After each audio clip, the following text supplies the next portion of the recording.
القرآن۔ بے شک جن لوگوں نے کہا ہمارا رب اللہ ہے، پھر وہ اس پر مضبوطی سے قائم ہو گئے، تو ان پر فرشتے اترتے ہیں اور کہتے ہیں کہ تم خوف نہ کرو اور نہ غم کرو، اور تم جنت کی خوشیاں مناؤ جس کا تم سے وعدہ کیا جاتا تھا۔ رسول اللہ صلی اللہ علیہ وآلہ وسلم نے فرمایا، اللہ سے ڈرو، اللہ سے ڈرو، میرے صحابہ کے معاملے میں اللہ سے ڈرو، اللہ سے ڈرو میرے صحابہ کے معاملے میں، اور میرے بعد انہیں ہدف ملامت نہ بنانا۔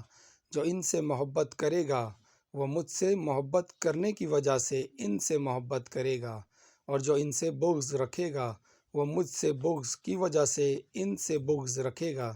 جس نے انہیں ایذا پہنچائی اس نے مجھے ایذا پہنچائی، اور جس نے مجھے ایذا پہنچائی اس نے اللہ کو ایذا دی، اور جس نے اللہ کو ایذا دی تو قریب ہے کہ وہ اس سے اپنی گرفت میں لے لے۔ اے اللہ مجھے بخش دے، مجھ پر رحم کر، مجھے عافیت دے، میری رہنمائی فرما، اور مجھے رزق عطا کر، آمین ثم آمین۔